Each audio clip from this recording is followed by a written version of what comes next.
하나님의 말씀 함께 봉독하겠습니다. 구약성경 이사야서 53장 1절에서 12절까지 말씀을 한 절씩 교독하겠습니다. 이사야서 53장 구약성경 1033페이지입니다. 53장 1절에서 12절까지 한 절씩 제가 한 절, 여러분이 한 절 번갈아 가면서 교독하겠습니다. 우리가 전한 것을 누가 믿었느냐? 여호와의 팔이 누구에게 나타났느냐?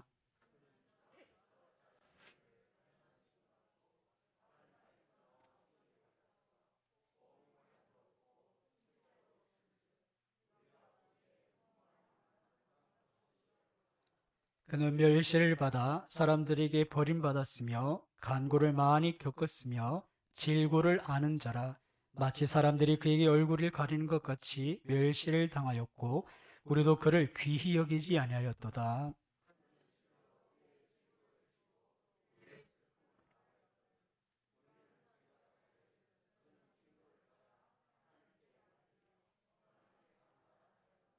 그가 찔림은 우리의 허물 때문이요 그가 상함은 우리의 죄악 때문이라. 그가 징계를 받음으로 우리는 평화를 누리고 그가 채찍에 맞음으로 우리는 나음을 받았도다.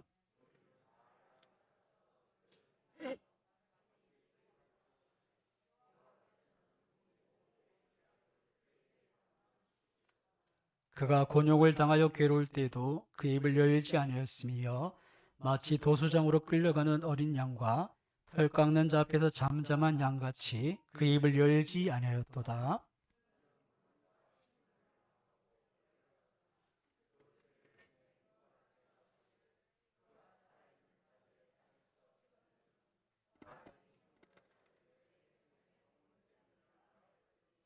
그는 강포를 행하지 아니하였고 그 입에 거짓이 없었으나 그의 무덤이 악인들과 함께 있었으며 그가 죽은 후에 부자와 함께 있었도다.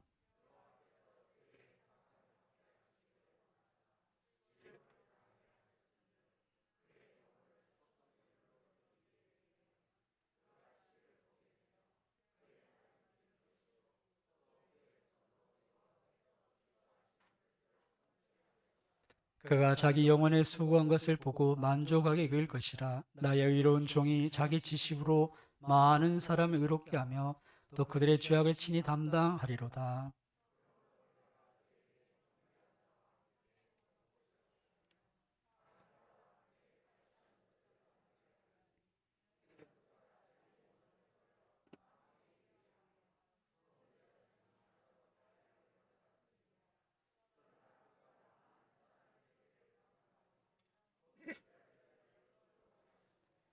아멘. 할렐루야. 우리 함께 하나님께 영광을 돌릴 텐데요. 같이 하겠습니다.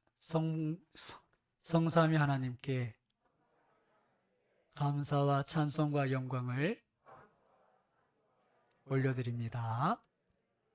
아멘. 오늘은 우리 고난 주간에 앞서서 예수님의 십자가에 대해서 우리 한번 그 의미를 살펴볼 텐데요.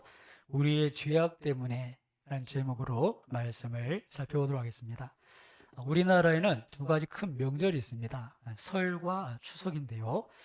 그때는 만사를 제쳐두고 고향으로 또 부모님을 찾아뵙고 또 흩어졌던 가족이 이렇게 함께 모이는 그런 시간을 갖습니다. 다른 나라에도 여러 명절이 있는데 교회에도 이렇게 명절이 있습니다. 이게 명절이란 단어가 좀 어색할지 모르겠지만 우리가 절기를 지키는데 교회 4대 명절이 있죠. 3월, 4월쯤에 있는 부활절이 있고 7월에 맥주 감사절이 있습니다.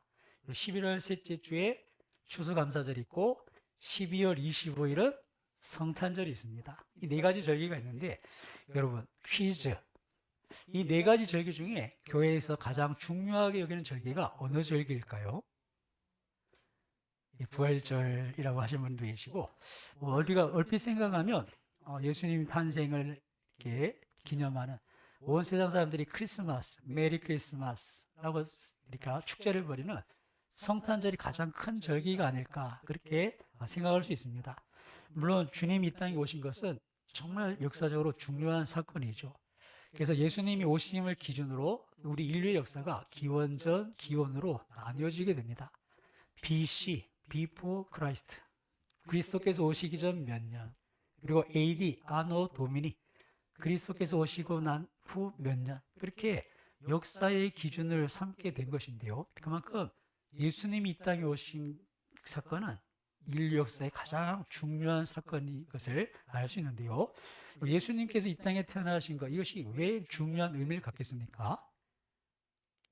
그것은 예수님께서 이 땅에 오셔서 인류의 모든 죄를 대신해서 죄의 문제를 해결하시러 오셨기 때문에 우리 모든 인류의 죄와 구원에 관한 문제를 그것을 이루시려고 오셨기 때문에 그것이 가장 역사적으로 중요한 사건으로 기억되고, 그래서 이 인류 역사의 기준점, 주님이 오시고 난 후, 전, 그렇게 역사를 갈라놓은 것입니다.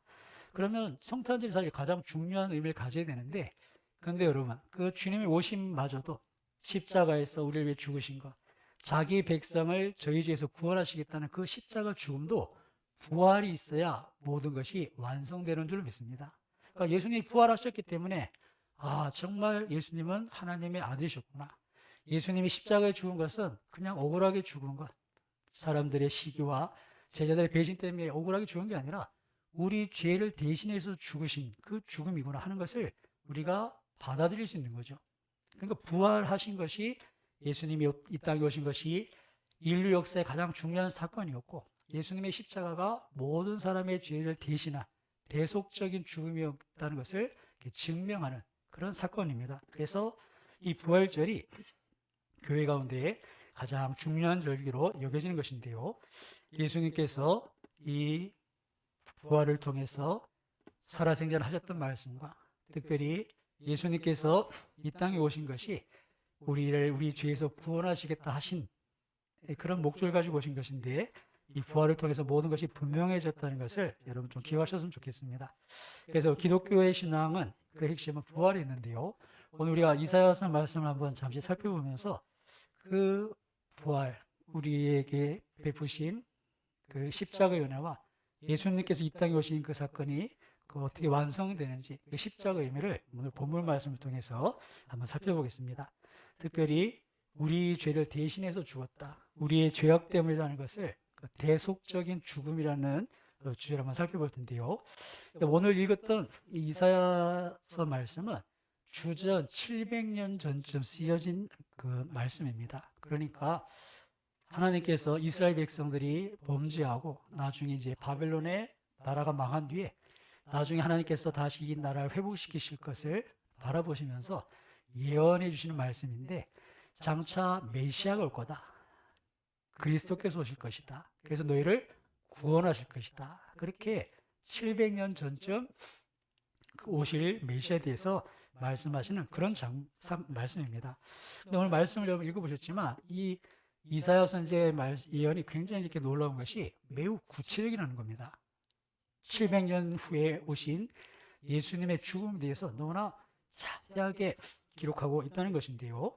일단 1절에서 3절을 보시면 예수님이 사람들에게 흠모할 만한 것 없다, 그렇게 중요하게 여겨지지 않았다, 그렇게 말씀합니다. 실제로 예수님이 오셨을 때 당시 종교 지도자들, 성경에 대해서 박식한 율법 박사들 전부 다 예수님을 거부해버립니다. 그래서 예수님은 자기 백성에게도 배척받아서 십자가에서 돌아가시게 돼요. 이렇게 오실 메시아로 오셨는데도 배척을 당합니다.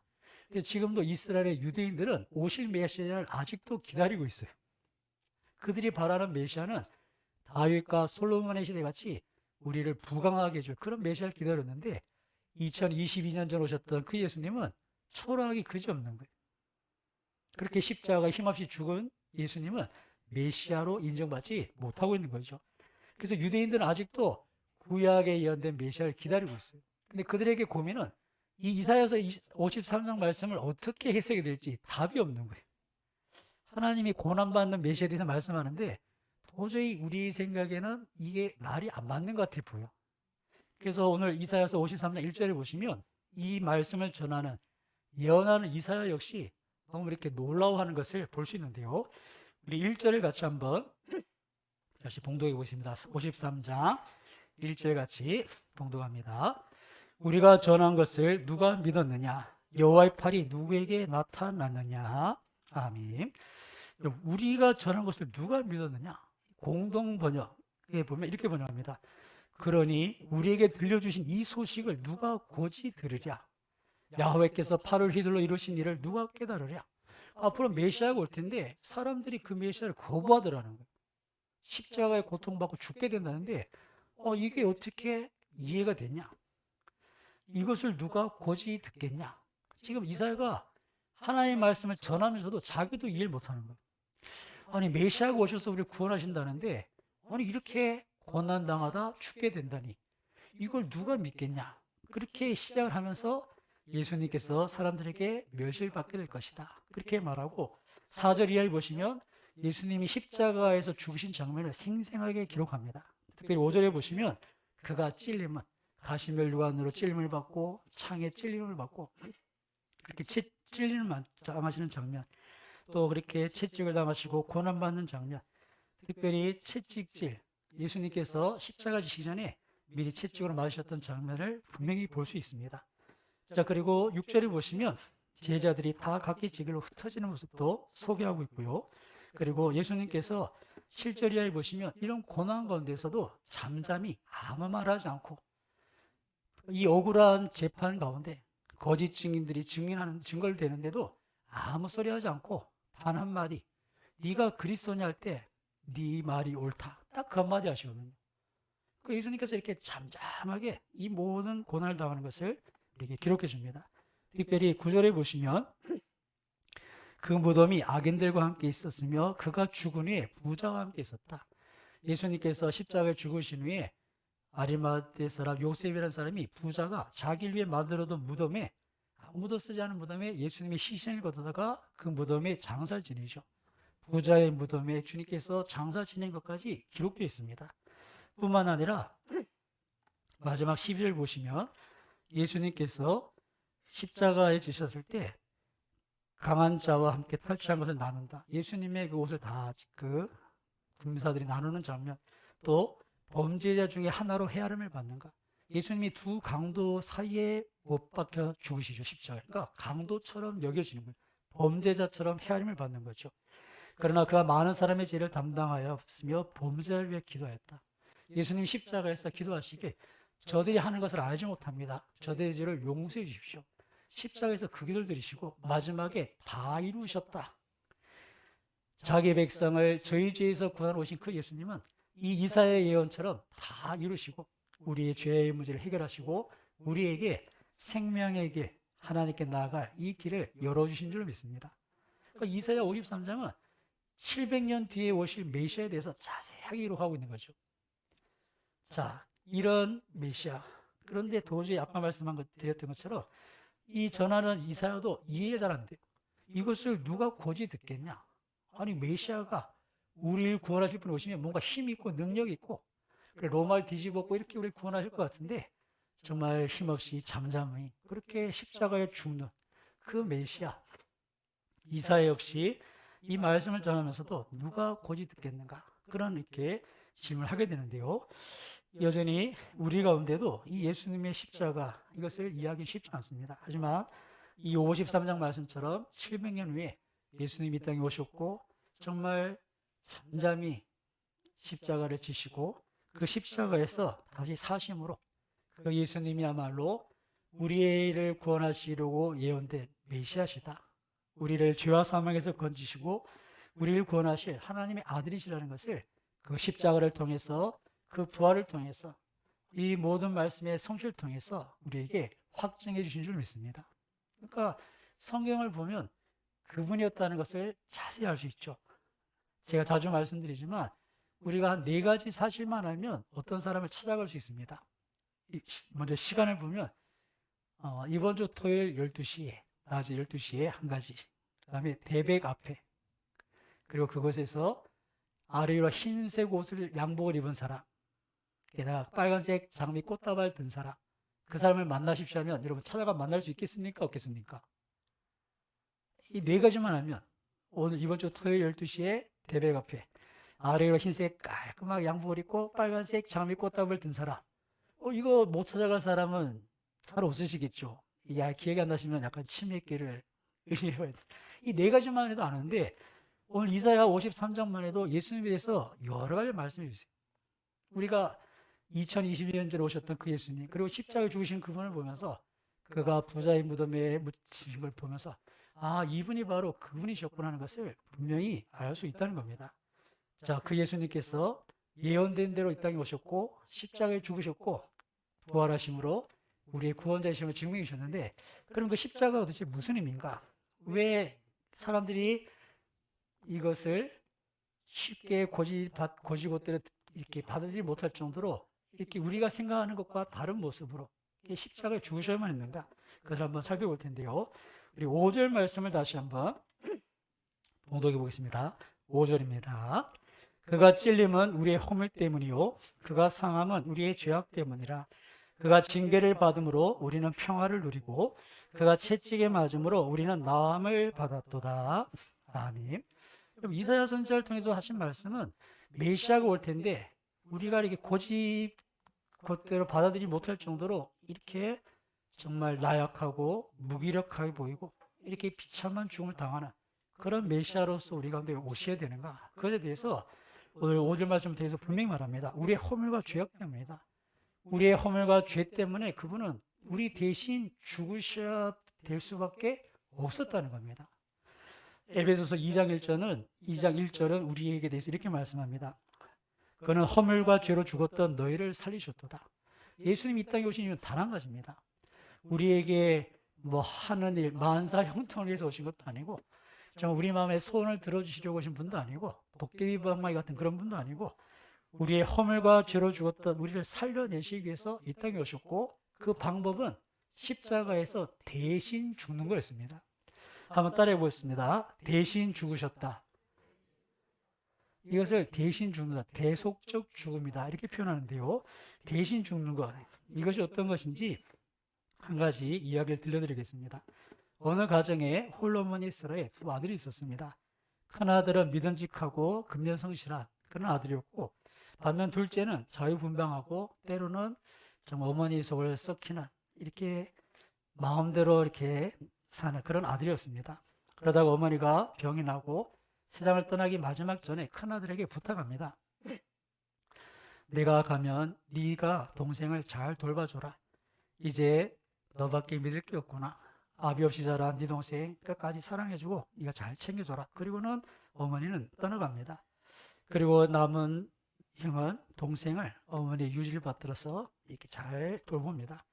그러나 어머니 계실 때도 자유분방하던 동생이 형의 말을 잘 들지 않고 정말 더 나쁜 친구들과 사귀면서 문제를 일으키고 다니게 됩니다. 그래도 어느 날 동생이 피 묻은 옷을 입고 집에 들어옵니다. 몸을 부들부들 떨고 두 눈은 멍하니 반쯤 정신이 나간 것 같은, 그리고는 계속 연신 중얼거립니다. 내가 죽였어, 내가 죽였어.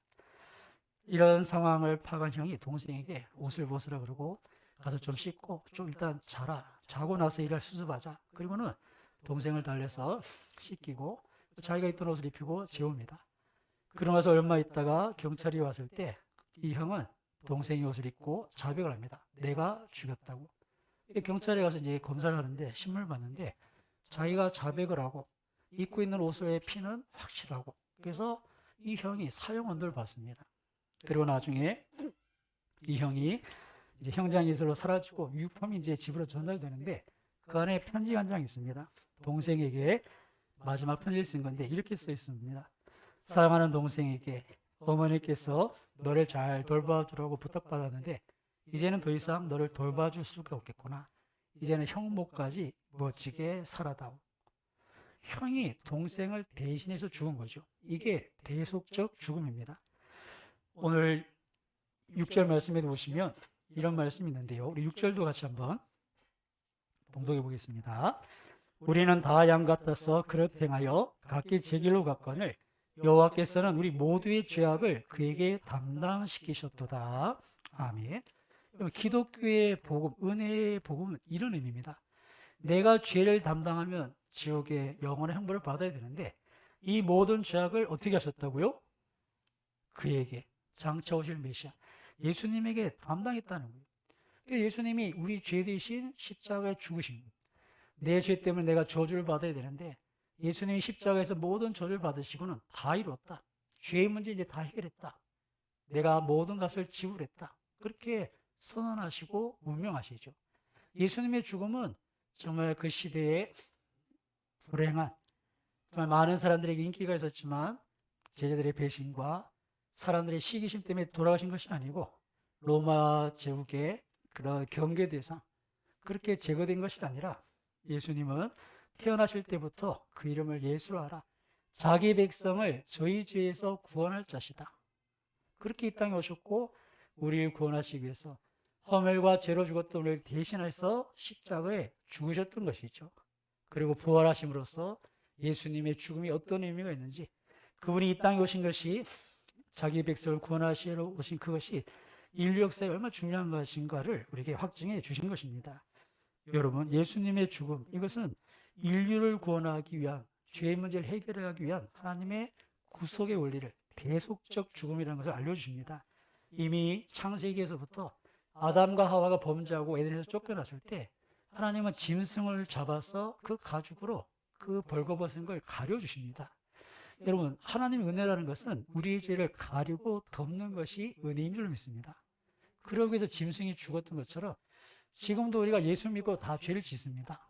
어떤 사람들은 야, 예수 믿는 사람이 왜 저렇게 사냐고, 예수 믿어도 저렇게 하냐고, 그럼 빨리 나도 예수 안 믿겠다 그러지만, 여러분, 똑같이 죄를 지어도 우리에게는 은혜가 있는 겁니다.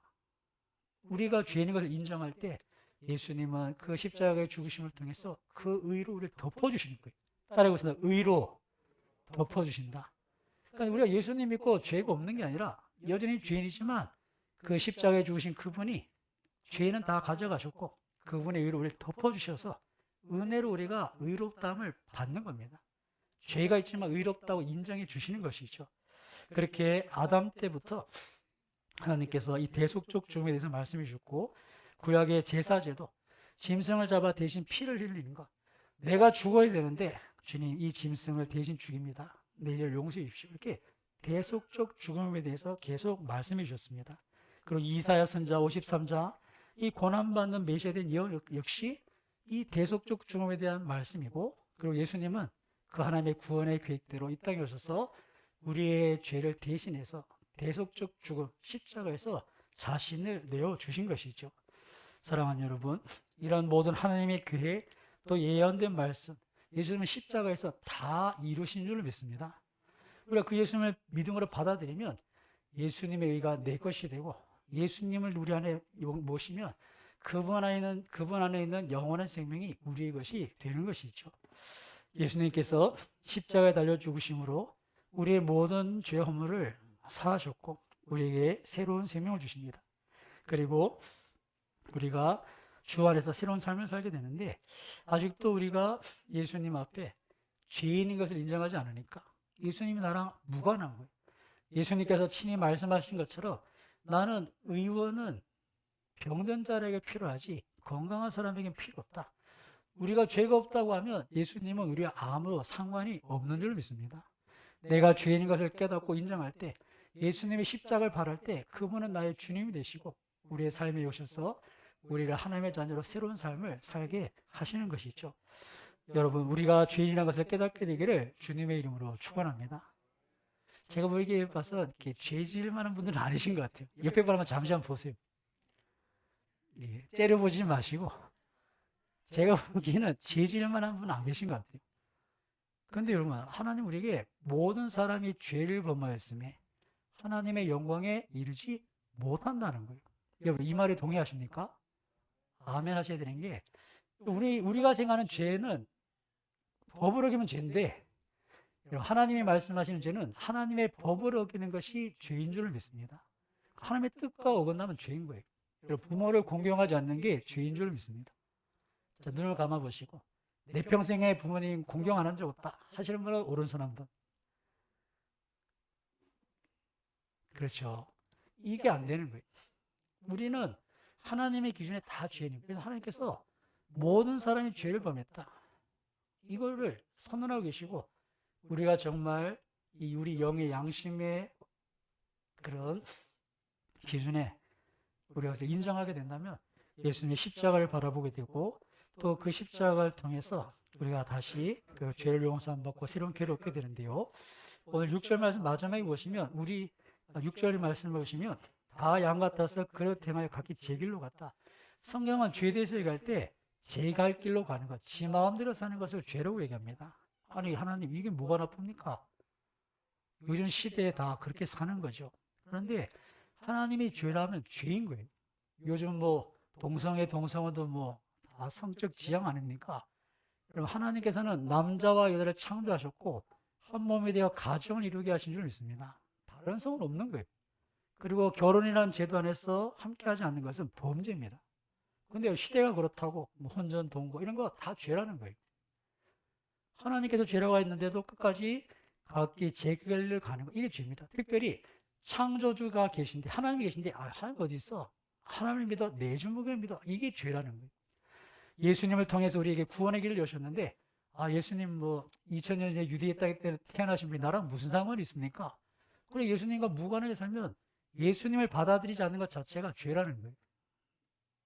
우리가 그것을 알아야 됩니다.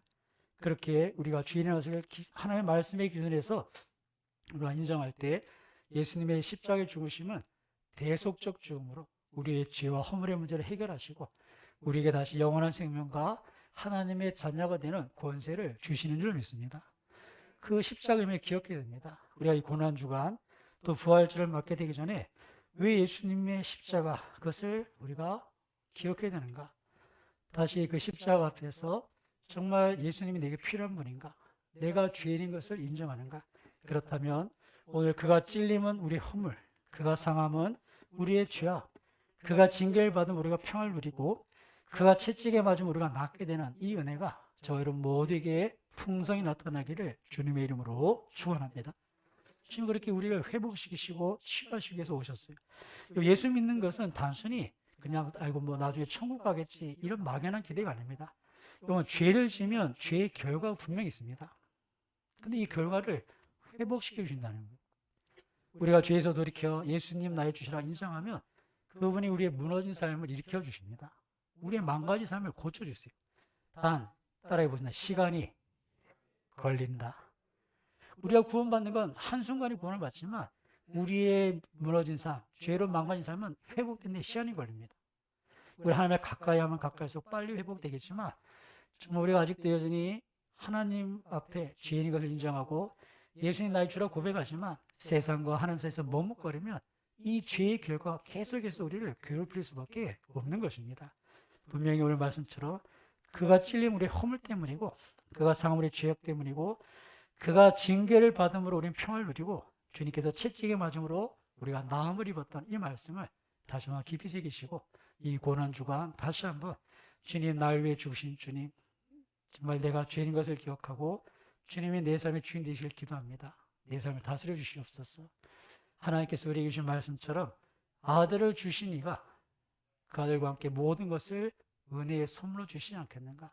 이것이 십자가를 통해 보여주신 하나님의 마음입니다.